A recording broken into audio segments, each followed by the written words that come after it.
Hello Bulldogs, this is Mr. Rains and you're watching Senn TV.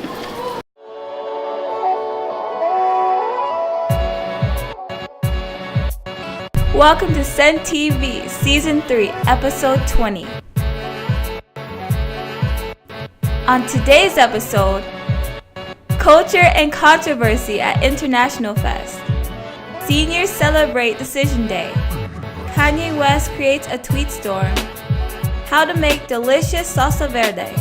A closer look at baseball and softball. And much more. Let's turn it over to our school news anchors, Sandy Cervantes and Olabisi Efunnuga. Microphones on in 3, 2, 1. Action! When we say bull, you say dog. Bull, Dog. bull, Dog. Hello, Senn. I'm Sandy Cervantes. And I'm Olabisi Efunnuga. And here's this week's school news. Senn hosted our school's International Fest on April 26th. Although the performances were well received, a controversy erupted between students and staff. Let's take a look. Senn High School students participated in the 46th Annual International Fest on April 26. A controversy arose, but students managed to continue on. Let's take a look at some of the performances.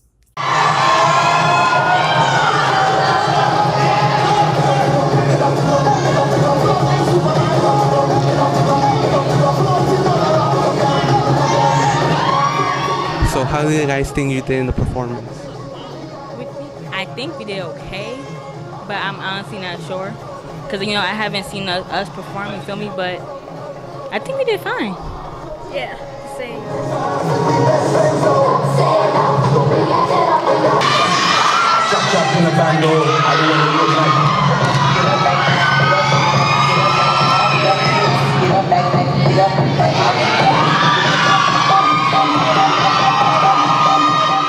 What did you guys do in your act? Well, we danced a lot, and it was just like more fast dances versus slow because in Nigerian culture, we're really fast in movement, and it's just like in our dance, we just love to have fun.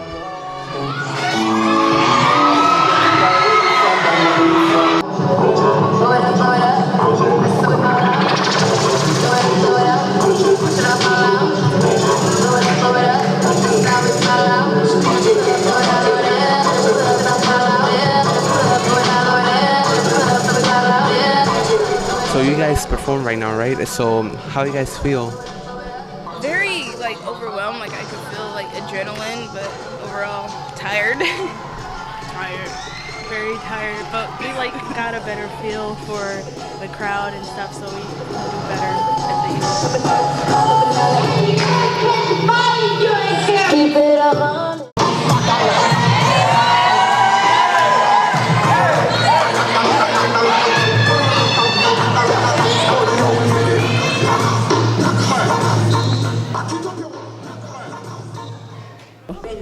Well, I feel excited for what tonight might look like, so.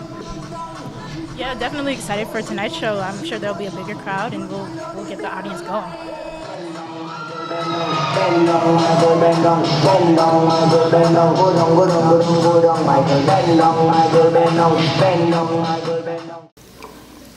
I am Tibetan. It runs in my veins. I feel it in my heart. It is a part of my mind. Could you tell me a little bit about your performance today? So I actually did a spoken word piece with my singing bowl. And basically I talked about what it's like to be Tibetan, being from a country that is currently occupied by China, what it's like to have your freedom and your rights repressed. Carried by my dad to the Himalayas, hidden from the police, on his journey to freedom.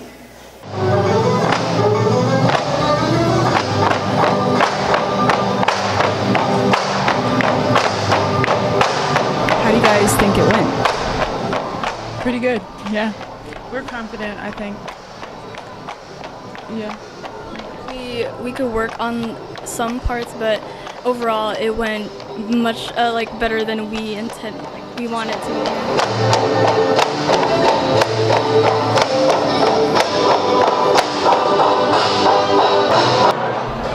Although the performances were great, Senn students were upset about the $5 admissions fee, as International Fest has been free in previous years. I feel as though if you are a student, you should be able to come to a school event. During school, people have stuff to do after school, like work.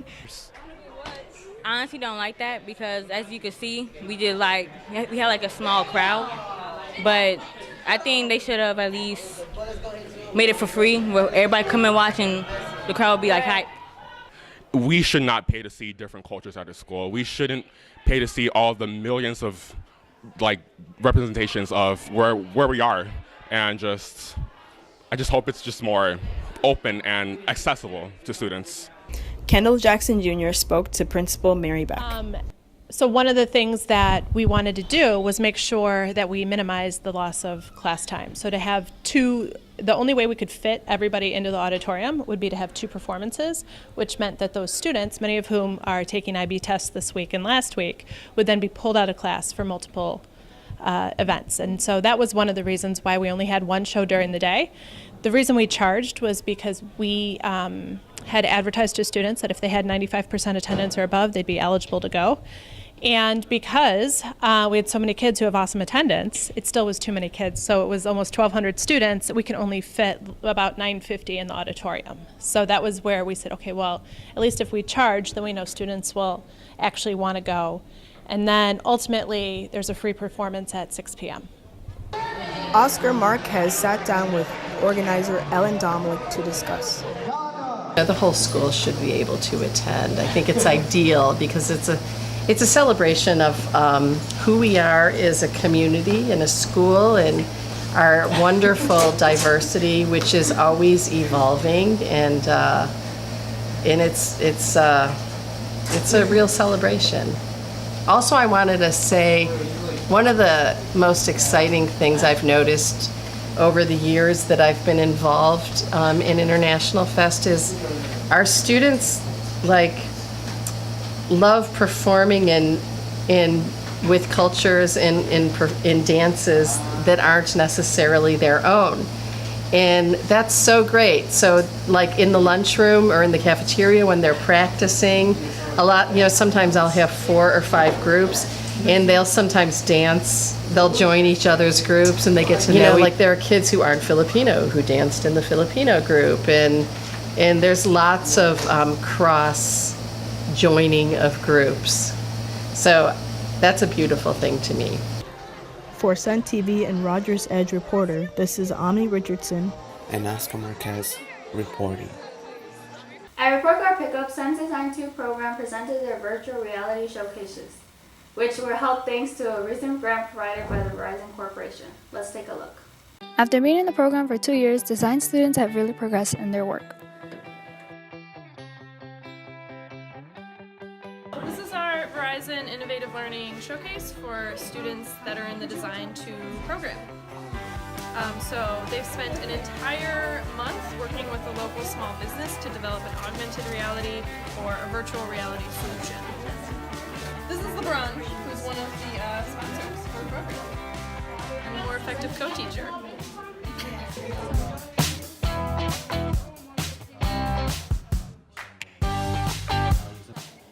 In order for the grant to be received, Principal Mary Beck participated in the grant process by representing Senn High School.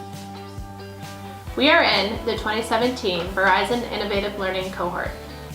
Through design thinking, our students have partnered with 10 local businesses to develop either an augmented reality or a virtual reality solution. Thank you to the Verizon Foundation and ASU for providing our students an opportunity to gain entrepreneurship and technology skills. Good luck to our Senn students participating in the Chicago Showcase. I have no doubt you will be sensational.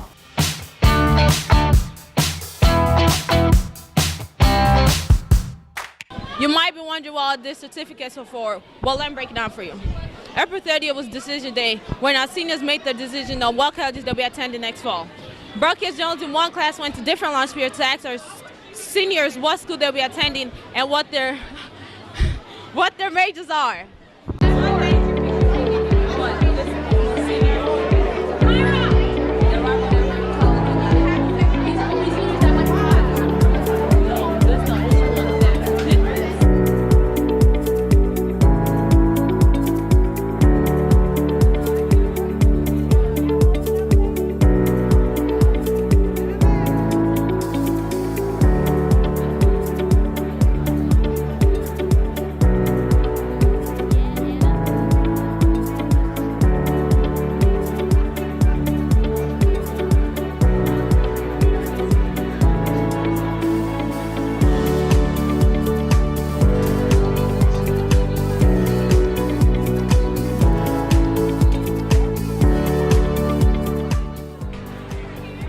are you going to? I'm going to Northern Illinois University. How do you feel about it?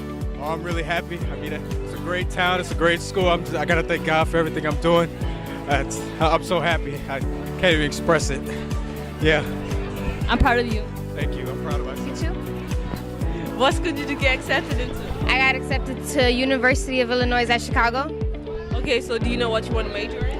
Yes, I want to major in biological sciences. What school did you get accepted? Loyola University, class of 2022, I think, yeah. Okay, so do you want to major in anything? Well, I applied undecided, but I'm really interested in like political science and law, so we'll see how it goes.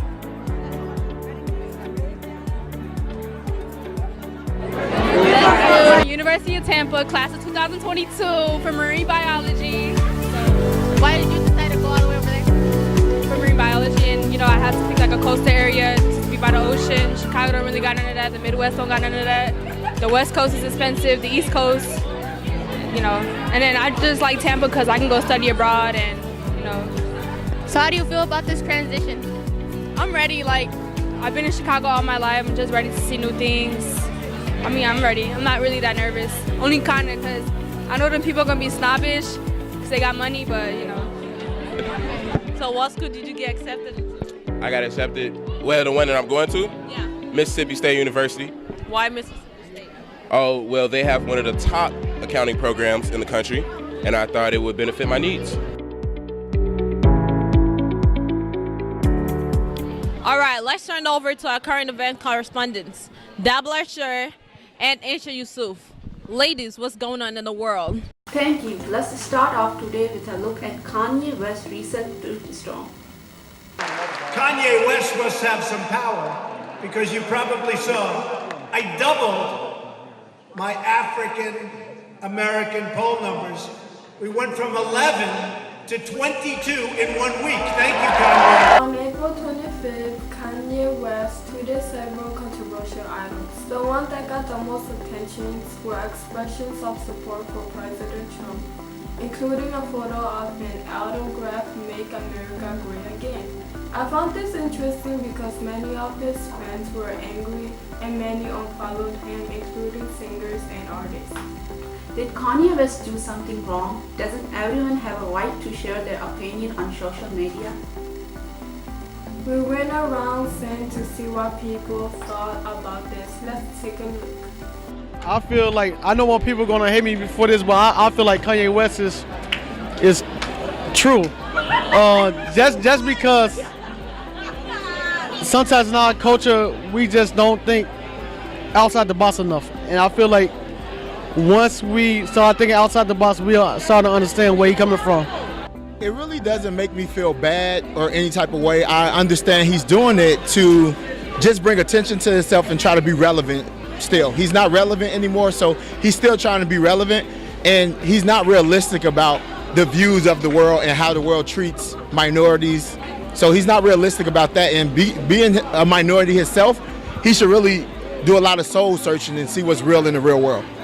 Thoughts and feelings about Kanye West and his rants on TMZ, his tweets is everybody's entitled to their own opinion.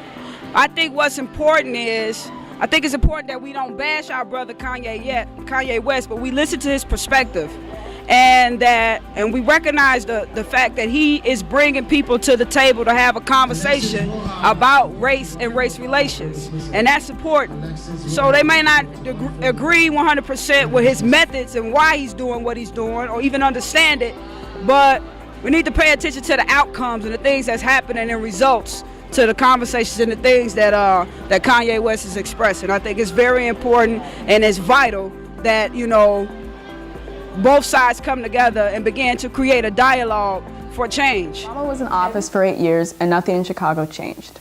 Thank you, Kanye, for that very insightful sentiment. I can just feel our dragon energy synchronizing on many levels, manifesting into each other. The real question, though, is why look up to Trump and not Obama? For one thing, Trump is very well educated, as his indifference to printed words has been made apparent when he claimed that he literally does not read. But that's okay, it's America. We all love a man who's semi-literate and probably can't spell countries without autocorrect. If you compare that with Obama's deed of actually taking the time to read to children about where the wild things are in the White House, Trump is oozing in intelligence, obviously. Another thing, Trump is basically our handy-dandy moral news compass because he warns us about all the fake news and when there's a total political witch hunt going down, which Obama never did. I mean, Obama, how dare you not tweet us to warn us about a total political witch hunt? What am I supposed to do with my anti-witch spells? But in all seriousness, Kanye finds Trump heroic because Kanye sees Trump as a brother. He's looked up to him since his formative years when he was just a young black boy living on the south side of Chicago. He finds him reassuring in the sense that Trump has the ability to do what no one said you can do to do the impossible. As he told T.I. when in a video about rappers' recent collaboration long ago. In all honesty, Trump most likely wants Kanye to support him because Kanye has a platform that holds not only my generation, but younger ones as well. For Trump, that equates to more voters in the future and a larger platform for him. It also looks good for Trump as he can then say, see, I'm cool with people of color, I'm not racist or biased whatsoever. Newsflash! Just because you're friends with one person of color and then proceed to make racist remarks, or in Trump's case, disparage every Haitian and African country, well, then you, sir, are indeed a racist. This is Omni's Hot Take, and I'll see you next time. Every week we want to ask a question of President Trump for this episode. Our question is, what's up with the wall he promised during his campaign? We're going to have strong, incredible borders, and people are going to come into our country, but they're going to come into our country legally. They're going to come in legally. We're going to build a wall. It's going to be built. President Trump has been talking about building a border wall with Mexico since he announced his run for presidency in June 2015. He wants to secure America, but there is not enough money to build a wall, which likely costs about $70 billion to build and $150 million per year to maintain. Many people, including myself, feel this is wrong. Plus, Trump always said Mexico would pay for it, but they have refused. What does a border wall mean? Don't you think building a wall will affect immigration and refugees to pass through? Well, let's see what Senn have to say. I don't agree with Trump's idea for making a border wall because I think some immigrants really need to come to US because they're having a difficult time in their countries and all. So I think border wall is not a good idea. I think that it shouldn't be a wall in between Mexico and the US because there's really no point. It should just be equal. They can people from Mexico should be allowed here and they shouldn't have to go through the struggle that they do now. It's not fair. We look forward to seeing you next week. Until then, make sure you will keep up with the news. Let's send it over to 4-peer lunch for Monique and Lesley question of the week. Hi, I'm in the cafeteria today to ask students a very important question. Promposals, awesome or overrated? Do you think promposals are awesome or overrated? I think they're overrated because you can ask a person saying, can you go on prom with me, but not make more money, cost more money just to make advertisements to just ask a person to prom.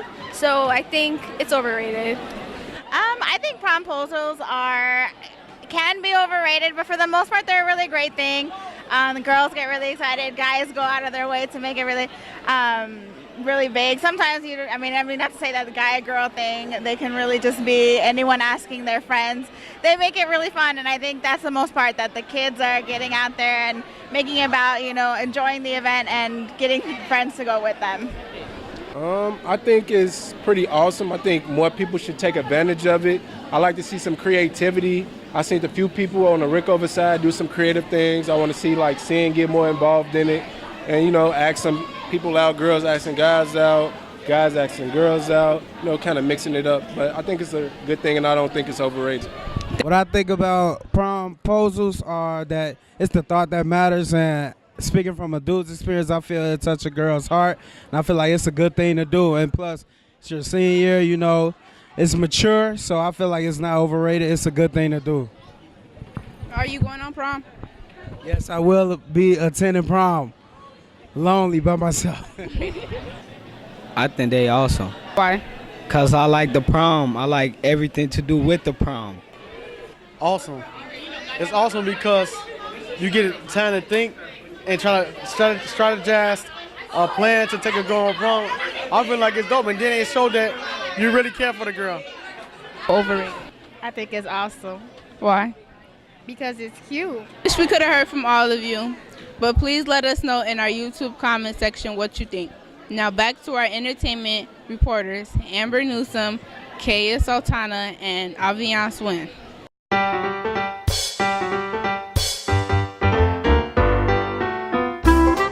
Hey, it's your girl Amber. And your girl Avi. And your girl Kaya. And we are your entertainment anchors. Woo! No, that was lame. No. All right, now everyone knows about the whole Kanye incident. Recently, people have had some different opinions on him and his music. I personally don't like him as a person, but his music used to be really good. So that's all I gotta say. I feel like Kanye is an egotistic narcissist. Like, he's a me type of person. But his songs are really decent. Like, they have meanings to them. So yeah, I like his songs. We're going to listen to Lift Yourself, which was shared on Kanye's website on April 27th and released as a single 2 days later. From what I researched, it landed on Billboard, and people are referring to it as a troll song. I never heard his music, so we'll see how this one goes. Here's Lift Yourself and see if it lifts your spirits. Let's take a listen.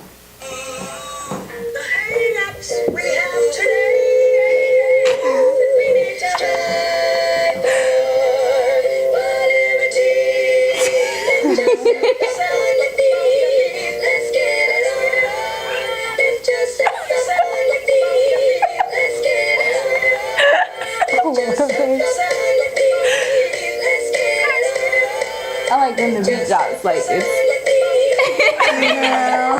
I don't even know what he's saying. When the beat drops, but other than that, like the lyrics, it doesn't really. It sounds like a church song. All and right. Like I thought I was expecting rapping or something, and it's just like church music, like gospel music. Sounds good though when the beat drops.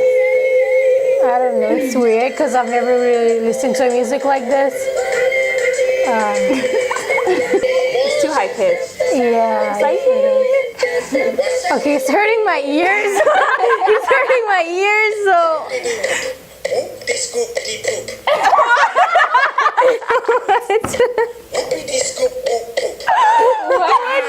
This doesn't sound like a Kanye West song. This doesn't sound like his old songs. Like, that is not a good impression. So weird. All right, we can turn that off now. Yeah, that was kind of horrible. Okay, like, what happened to him? Like, what? I don't know. I mean, since I've never really listened to his music and listening to this, like, one of his music for the first time, I don't like him. Like, I don't think his music is, no. Yeah, his music used to be good. You know, the whole gold digger. Yes. But this, I don't know what this is. Yeah, this doesn't sound like the Kanye West song. This sounds like he just do stuff together, like whoopity scoop the poop. Like what? Like what? Was this something for people to know how to scoop their dog poop or something? Like what? Because that's what it felt like the song was. I have no idea what that was. But anyways, out of a 5-star rating, I'd probably give him no stars because that was just terrible. I mean, I would rate him at least a 1 star because I like when the beat dropped. That sounded at least decent, but like the lyrics was horrible. I'm giving a big fat 0. I do not like that music. A big fat 0. That's what he deserves for that music. Fat 0. All right. All right. Well, let's take it over to our new segment, Fashion Police. Wee you, wee you, wee you, wee you.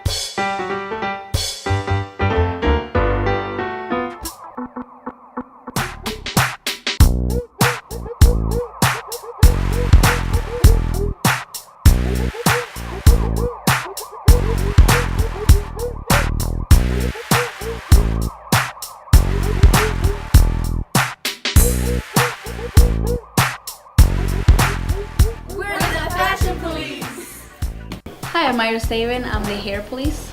Hi, I'm Elian Sanchez, and I focus on clothes. Hi, I'm Lesley Manzo, and I'm going to be talking about shoes. Hi, my name is Yanez, and I'll be talking about their accessories. First up on today's episode is Michael Cullinane, our journalism teacher. Well, as you can see, I'm wearing my favorite color, which is plaid, and it's kind of a Western button-down. And I'm also wearing some blue jeans with my my big cuffs, and some shoes that I got around Christmas, which are my Vans high tops. And I know you guys are gonna talk about hair as well. I also am trying out a new haircut, which is growing my hair out a little bit. Generally, even though I'm a teacher, I go for a pretty laid-back approach with my outfits. I feel like being a journalism teacher, I have to mix with the students a lot, so I try to have a real casual look. So this is pretty much what I wear most days. And I don't know, I'd really love a fresh makeover, so I'm excited for the fashion police to let me know what I should do differently.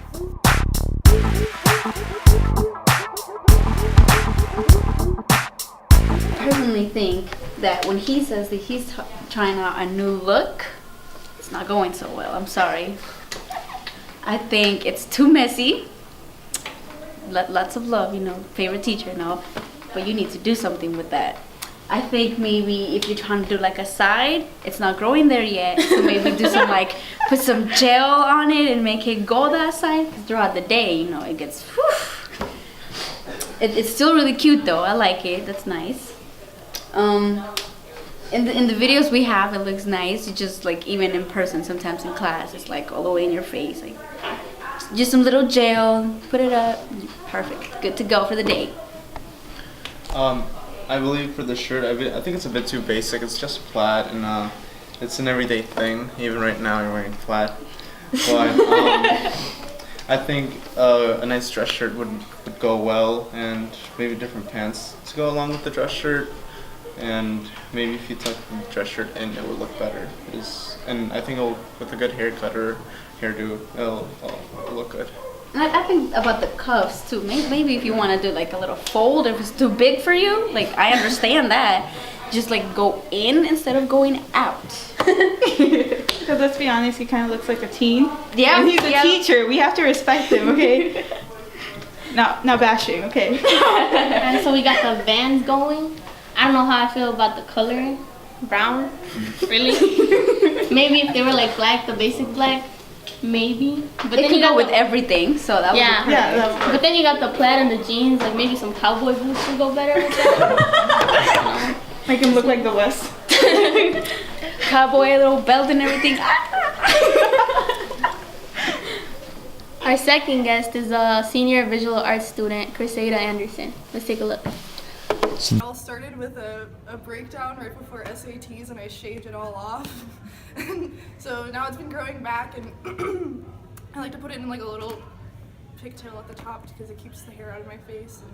And I like having colored hair just because it kind of, no matter what I'm wearing, at least there's something interesting going on about what I'm wearing and who I am. First, I usually just go for whatever is most comfortable. So a lot of baggy clothing. I don't like wearing pants very much, so I usually just go for skirts. I try to I feel like I dressed better when I was a child, so I try to kind of embody things that I probably would have worn when I was 6. Even my necklace right now is something I made when I was 5 years old. So yeah, it's just all about comfort and looking like I'm 8. Can you explain to us? My number one accessory is my Senn ID.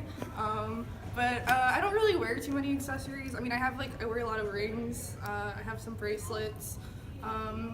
I have a lot of ear piercings, but I usually try to keep it minimal just because it can get clinky and loud. I used to wear a lot of like necklaces, but then it would just get loud when I was walking. You'd hear me jangling from like down the hallway, so I've kind of cut down a little bit.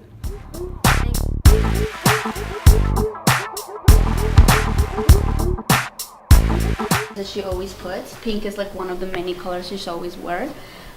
She's a nice and colorful person. I love how she does her hair, but maybe I think she should try like different hairstyles. I know I've always seen her with like the little bun up in her hair, like she has it up there. Maybe try like little braids some days or something. That would be perfect. I like her hair better when she has the little bangs and her hair was black. Like she said, she also kind of if we show here, she had like a quick crisis, so she did cut her hair. So because of that, her hair is like freshly coming in. So maybe we can like let her know, maybe get the bangs back on. Yeah. I believe the denim coat goes well with her outfit. Also, like the skirt that she has and the shirt also make her look laid back and comfortable. Like she said, she often wears baggy clothes just for the comfort. And the colors go well too. It's nothing that doesn't match. I guess it goes well. And then she said that she dressed like what she would wear when she was little, and she was not lying.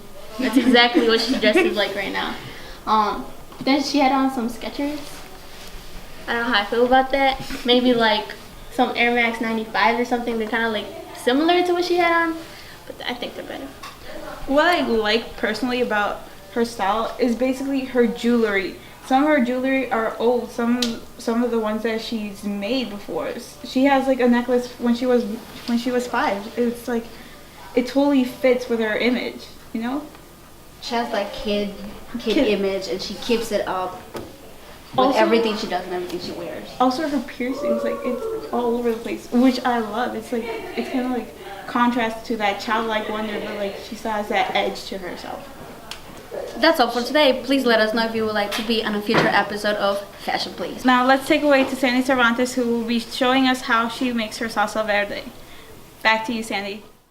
So originally the purpose of this video was to make a mild salsa verde for my friends, specifically Amy and Pearl. Pearl eats spicy food all the time. She's accustomed to it. It's no bother for her. Amy does not. So here is my salsa verde.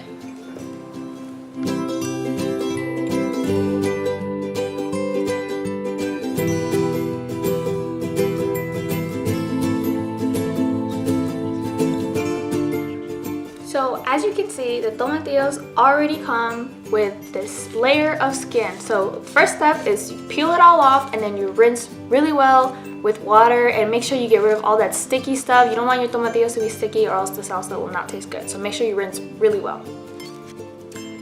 After that, you will cut off the tip or like the little stomp of the jalapenos, because you don't want to eat that. You don't want that in your salsa, so you will cut it off before you put it in the boiling water.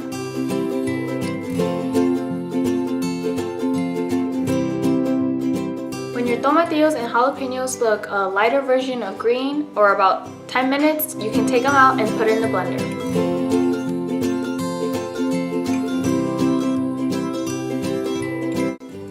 Once the jalapenos and tomatillos are blended, you can add your cilantro and then your pinch of salt, or however much you want, and then continue blending.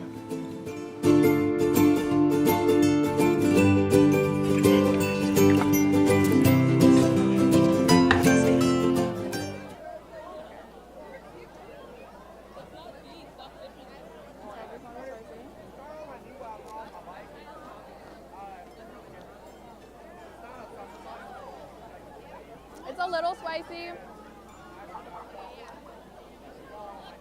Okay, it's more spicy now, but yeah, I think I like it like how it is, but maybe like a little spicier. I don't know. I like spicy. I'm dipping the other side.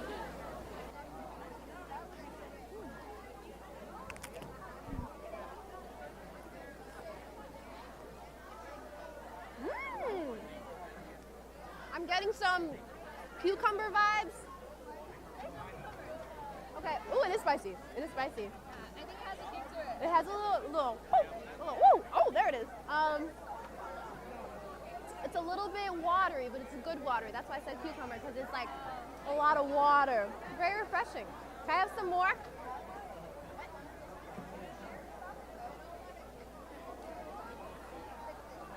You made this? Yeah. This is pretty good. Oh, it's really spicy.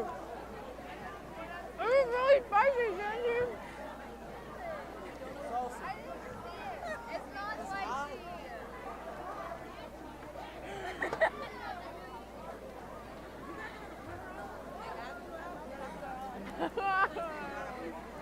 Do you have water? Do you have water? Do you have water?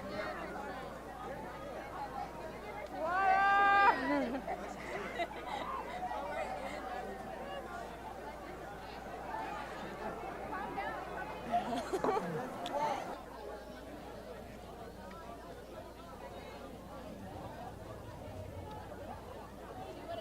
when the chip, oh shit, when the chip enters your mouth with the salsa, it hits you with a little like lime pizzazz. It hits you with a little whoop the bam, and then like you keep chewing, and you get that breading of the chip, and it mixes with the lime to make like a little whoop the bam. And then later on, when you're getting ready to digest it, a little spice comes out of nowhere, and it's like whoop, bam, and it's just like oh. So the salsa was good. I liked it. Yeah.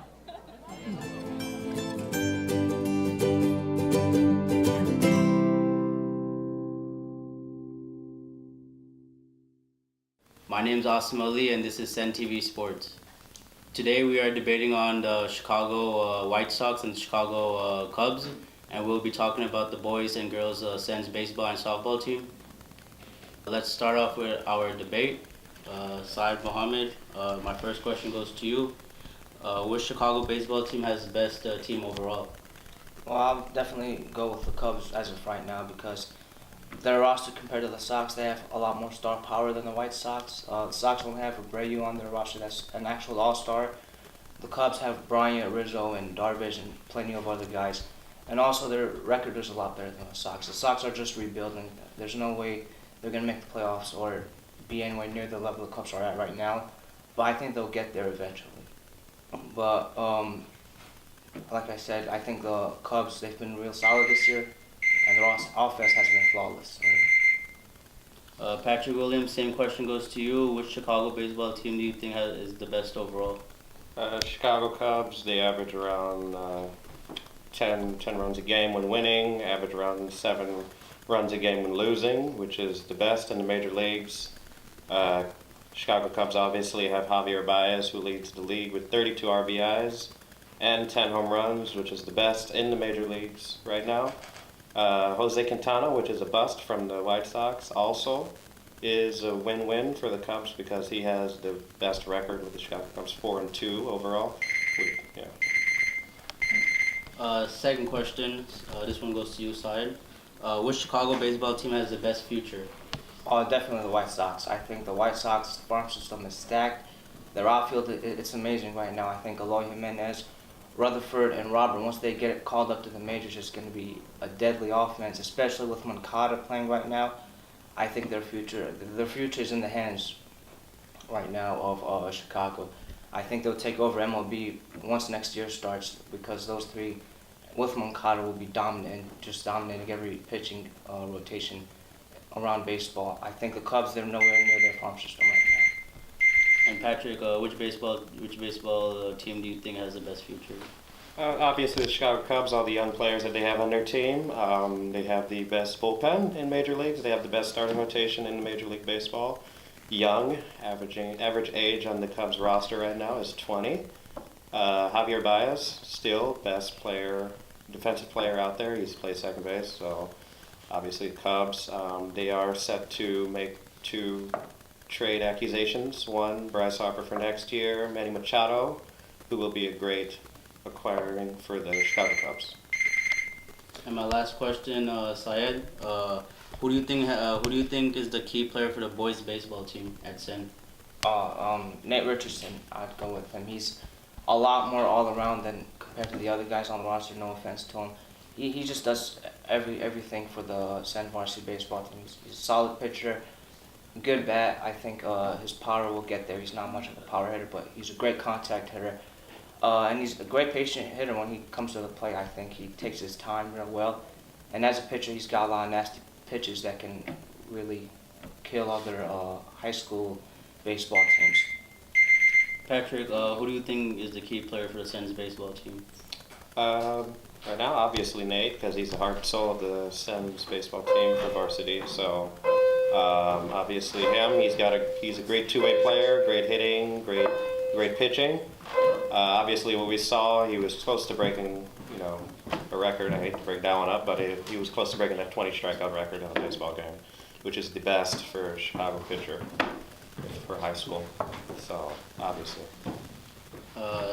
Thank you, Patrick, and thank you, Syed, for this wonderful debate, and thank you. So let's take a look at my interview with the boys baseball coach, Matthew Kolomsky. How do you mentally handle your athletes before they play? That's a great question, Syed. What we try to do is we tell the players that it's okay to make outs. Like the best players in the world, get on base a third of the time. If they get on base a fifth of the time, they're one of the greatest players ever. So like we let our players know that it's okay to not get on base. It's okay to make an error in the field, but they have to be prepared the next time. So like whatever bad thing that just happened, get it out of your head and you're ready for the next one. Nate Richardson, one of your players on the team, had a great pitching performance in his last pitching outing.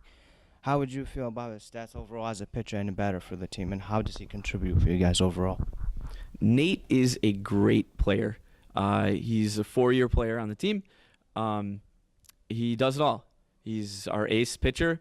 He's our 2-hitter. Like, Nate is fantastic. And, he's going to be playing at Loyola next year for their, in-house team. And he's going to do great. He's fantastic. Do you feel like he can make it to the majors?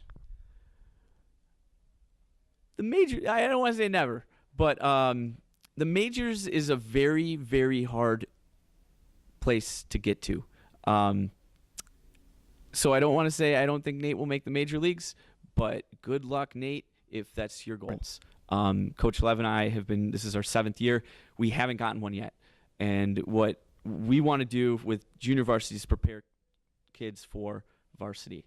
So whatever happens to my team, it's fine. Our goal is to move that varsity team up. Thank you, Mr. Kolomsky, and good luck in the playoffs. Thank you, Syed.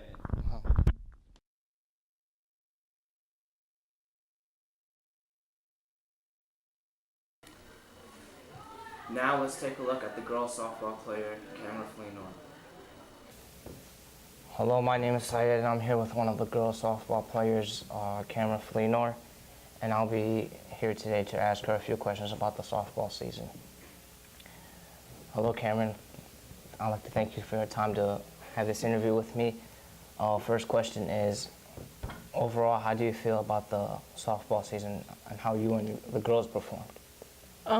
We lost almost all of our games this season, but overall I think that we as a team, I don't know how to describe it. We've come from the first game we lost, it was really bad. But the last game that we had, we've been playing kind of decent all season, but the last game we had was one of our best. We worked on communication, we worked on working with each other. We've all had new spots. It's just overall I think we did good, and a lot of the girls who hadn't played all season got to play and got to really show their talents and what they had to offer, if that makes sense. What would be your favorite part about the softball season? A game, practice. Anyway. Practices are always fun, A lot of the girls, we do work hard, but then, we get to mess around sometimes. But then one of my favorite moments was the game against, I think Mather or Sher's. It was a home game in the back of the field, and we had to hold them. So that means we can't let them get any more points. And we were up, so if we held them, we got to win, we won the game. So I had a double play. I caught the ball, and then I threw it to third base, and Gabby got the out. So that had to be one of my best moments. Okay. And what are your plans after you're done in high school? I don't think I'm gonna play any college sports. That's next level stuff. But yeah, I'm going to college, going to NIU, 4 years. Then after that, see where it takes me, law school, and then see where that goes. Okay. Good luck to your future endeavors. Thanks, Senn. That's a wrap. Until next time. Toot toot. Stir fry. Exciting moment here. Season 3, episode 20 is underway. When we say Action! when we say bull, you say dog. Bull. Dog! Dog! Bull. Take 2. We got it. And in 3, a 2, a 1, action. When we say bull, you say dog. Easy. And I don't even want to go through what happened yesterday, Aviance. But when they say bull, we say dog. Bull. Dog. Dog. So, when they say bull, we actually have to say dog. Yeah, we're like the audience in the studio saying it. So Dog. yesterday there were about 20 of us, and today not so many. You don't have to bark, Amber. Good idea, I guess. Action. When we say bull, you say dog. Bull. Dog. Bull. Dog. Bull. Dog. We have one too many. Really good. All right, let's do it again. 1, 3, 2, 1, action. When we say bull, you say dog. Bull. Dog. Olabisi. Easy, come on. 1, 3, 2. Senn hosted our school's international fest on April 26th. Although the performances, You got this. We'll take it again from the top. 3, 2, 1, action. When we say bull, I thought we took that part already. We gotta do it again? Has to be all one take. Through Olabisi. 3, 2, 1, and action. When we say bull, you say dog. Bull. Dog. Bull. Dog. Hello. Oh man, it's happening again. Wait, so this Easy, has you're to just be all making one me take. laugh so hard. Through Olabisi's line has to be one take.